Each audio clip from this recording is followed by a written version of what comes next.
it is quite funny and quite alarming that these people are coming out to say that the black people is the problem of the US. They are coming out to say that we are the problems. And I've been checking, I've been researching to see why these people are actually saying that we are the problem. I still cannot be able to place my hand on any single problem that we have been creating. Because at the end of the day, they said their statistic told them that 70-something% of the unaliving of the deeds of the that is actually happening, it is coming from the black community. But physically, the Lord that answered by fire has been able to prove them that their people, their race, are the ones that are still doing that same thing that they said we are the one that is doing it. Anyways, let me go ahead and roll out this clip so that you guys can actually watch and let me know if black people are really the problem of the United States. If black people are really the problem of what the world is actually going through. If black people are really their issue, you guys will let me know in the comment section. This is just for educational purposes. I stand a chance to be corrected. Credit belongs to the original creators of every clips and stitches we're going to be using in our today's episode. And guys, with that being said, let's get right into this. Let's dig deep and find out who the main problem is. Let's go, guys. Let's be totally honest. One of the biggest problems in America right now is black privilege. Are we delusional? Black privilege?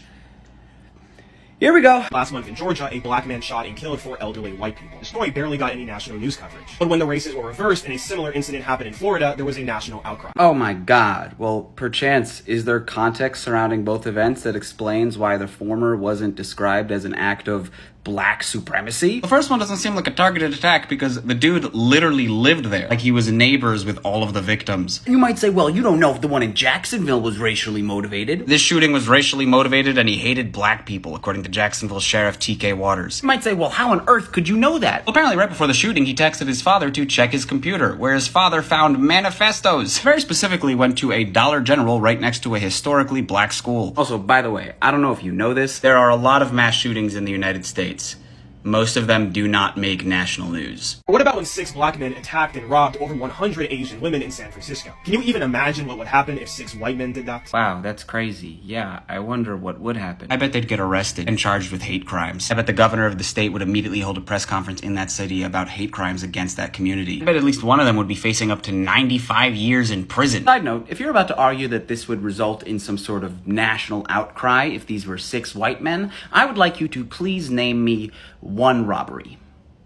Any robbery. Unless you kill someone or steal the Mona Lisa, robberies do not make national headlines or result in public outcry. So I'd like to know what exactly would be happening to those 6 white men that are not happening to these 6 black men. Amazingly, in San Francisco, 85% of the physical assault crimes involve an Asian victim and a black perpetrator. Daniel, I've responded to you a few times on this app, and you have a habit of using sources that directly contradict you, but this is the very first time that you are contradicted not by the source, but by the blurb that you put over your face. This does not say 85% of all physical assault crimes. This says that in a 2008 survey by the police department in which they analyzed 300 strong-arm robberies, 85% of the physical assault crimes in these strong-arm robberies, the victims were Asians and the perpetrators were African-American. A strong-arm robbery is what it sounds like. It's like snatching an iPhone out of somebody's hand and running away. So we're looking at a very specific crime, robberies, and then a very specific subset of that crime, strong-arm robberies, so not armed robberies, and then an extremely specific subset of that, because we're only looking at 300 of them, and then an even more specific subset of that, because we're only looking at those robberies that resulted in physical assault crimes, because a robbery by itself is not assault. Which means we are looking at a subset of a subset of a subset of one specific crime. And this is a very fun thing in statistics. Sometimes if you look at hyper-specific categories, You find some very odd patterns that are very clearly coincidences, like the age of Miss America title holders compared to the murders by steam, hot vapor, or other hot objects. but none of that even really matters because, by the way, this study doesn't even exist. Here's the article on sfgate.com that mentions it.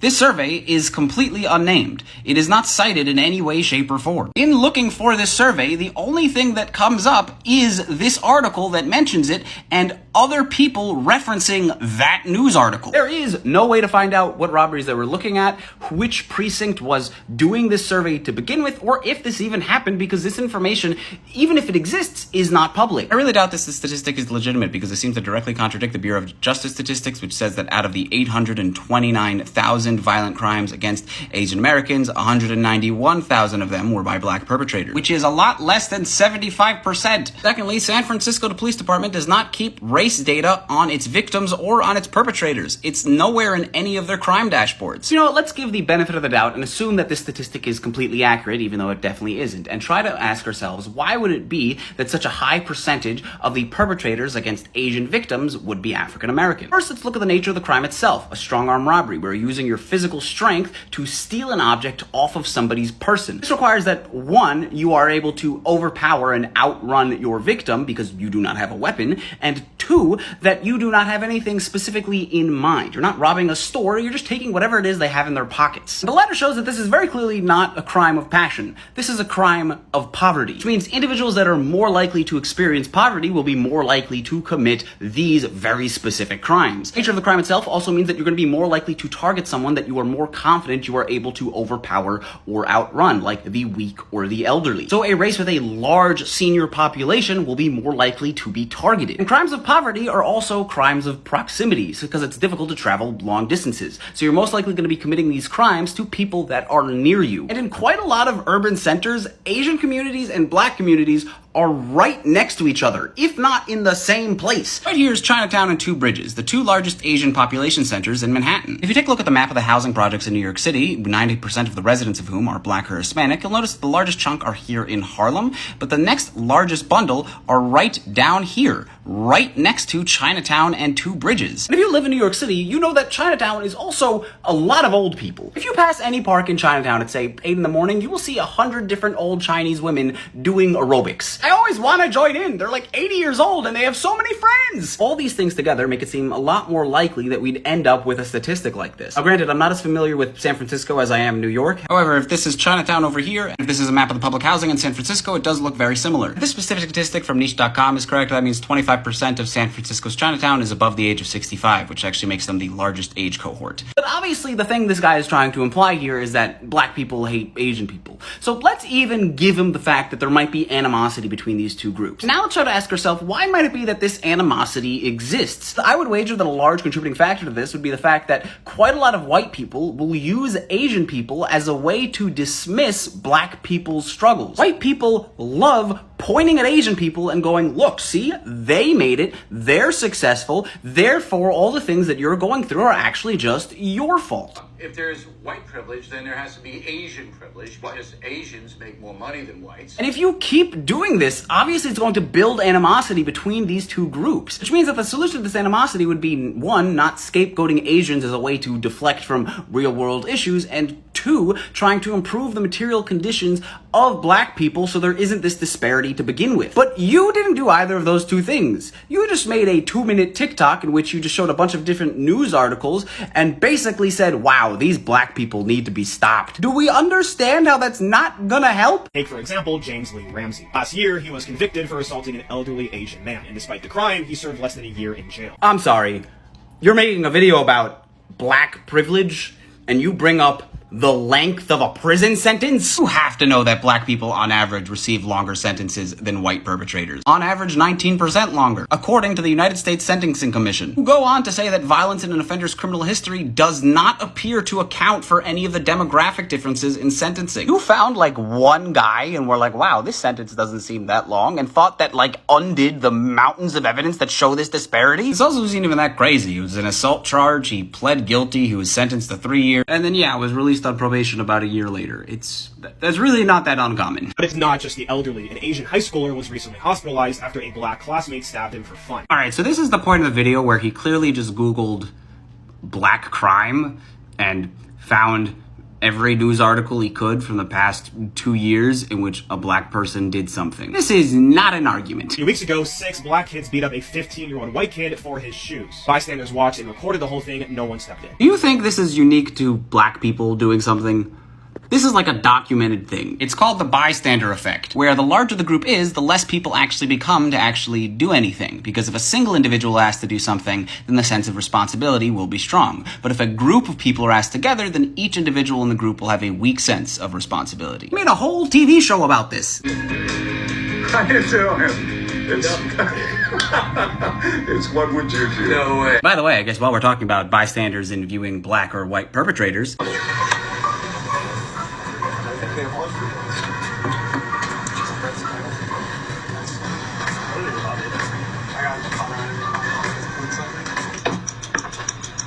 She seems annoyed by all the noise he's making, but says nothing. Now U-Ball is back. No one has directly confronted him. I'm just too good at thief. But what if now we swap out our thief, Kelly, for Gabriel? First up, these two sisters, who immediately notice that something's not quite right here. Excuse me? Excuse me! Hey, what are you doing? Oh, this is my car. No, it isn't. Here we are. Stand here. Show me your hands. What are you doing? This is my car. You thought it was your car? Yeah, that was my car. How do we get the bag? It's just my laptop. What kind of car is this? It's Tell me what kind of car it is. Huh? It's your car? Yeah. It's a Chrysler? Yeah. I'm going to ask you to step out. You're going to step out. The only way things will get better is if we start being honest about what's really going on. look, Daniel, I once responded to a guy on this app that said black people were biologically criminals. You're not there, but you're getting really close. You were at, I think it was UC Irvine. Irvine. Yep, that's right.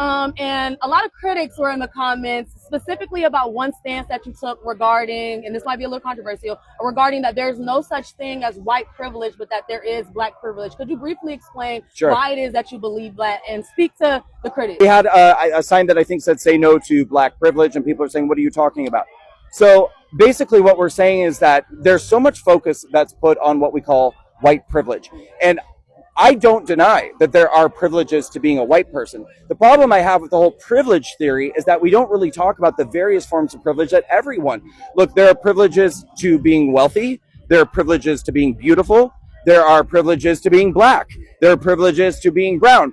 And when people say, well, what privileges do black people have? Well, right now, I mean, we have, for many years, we've had a push, whether you want to call it affirmative action or DEI, where we've prioritized whether it's college admissions or promotions in jobs, management positions, where a lot of corporations, colleges have literally said, we're not hiring any more white people. Welcome back, guys. These are the only clips that I have for you guys. After watching all of that video, I'm beginning to wonder how these people just go ahead to just root out things so that it can just fit their narrative. What this particular guy literally usually do on his own account is he will go and root out for some of the things that have maybe has to be committed by this black society, but he did not focus in the one that is actually happening right now, because there is an African proverb that said, remove what is in your eyes before removing what is in another person's eye. You are not done sorting out with what is happening in your community. You are not done sorting out with what you guys are actually facing. You are not done sorting out with what you are seeing. But the only thing you can see is that all the problems that is being committed in the United States is black. Every single thing, they are trying to rub it on us. Every single thing, they're trying to make people like me look like it is not worth it. Anyways, since he has a lot of lists for you guys to actually catch up on, I also have my own list that I posted in my community. And when I posted this thing in my community, a lot of people really, really agreed. And when I mean a lot of people, a lot of white folks, right? They were like, yeah, this is actually right. Now, I'm just going to go to my community as well, so that I will bring out the list of people that have pupilled people just within the last, just within the last 31 days. And this is just recently, like just within last month to this month, the list of people that have actually pupilled. Now, we have what? Their colored people pupilled Charlie Creek. Their colored people pupilled 2 ICE detainees. Their colored people pupilled 3 police officers. Their colored people pupilled, the white race, right? They pupilled man at the wedding. The same people threaten mass shooting at HBCU. Their own people also RAPE babies at church. Their own people still pupilled a sleeping mother. Their own people threaten mass pupil at University of Louisville. Their own people pupilled a mother and her 13 years old daughter. Their own people pupilled mother to death. Their own people pupilled police captain. Their own people pupilled father. Their own people RAPE which is father RAPE his 6 months old baby. Their own people still pupilled what recently happened in Mississippi, right? So in all of this, I wonder why these people are not looking out for how they can be able to fix themselves. But in different way or the other, if you just give them small mic, say something, they will start saying that the problem they are having are the Black people. So where are the problems coming from? Where are the statistics coming from? Where are these forging coming from? I keep asking myself this question as I was going through this video, and I was like, when will these people learn to fix or plug what is in their eyes before putting their own hands in another person's eyes? When will these people learn to stay on their lane and pray and educate their people so that at the end of the day, they don't just go ahead and keep disgracing, embarrassing them, and committing stupid crime that they are not supposed to? When will these people learn to tell themselves the truth? Because the moment you stop telling yourself the truth, that is when your downfall begins. And the fact I love about this video is the fact that the same race answered that particular man in a very blunt and honest way. And that is that when I see people coming out to speak out the truth, I will not just wait, but bring out those videos. Let me know what you think about this video in the comment section. Do you think that Black people are actually the problem that the United States is actually facing right now? I want to know your thoughts in the comment section. If you haven't subscribed, what are you waiting for? Do it, subscribe, like this video, drop me your comments, and lastly, do not forget to share for every other person to get this good news. And guys, with no further ado, I do like always say in my videos, I'm going to be saying bye and I'll see you guys in my next one. Do not touch the die. Credit belongs to original creators of every clips and stitches we use in our today's episode. And this is just for educational purposes. We do not support any form of violence. We do not support any form of fight in our page. I'll see you guys in my next one. Bye for now, and I love you guys. Mwah.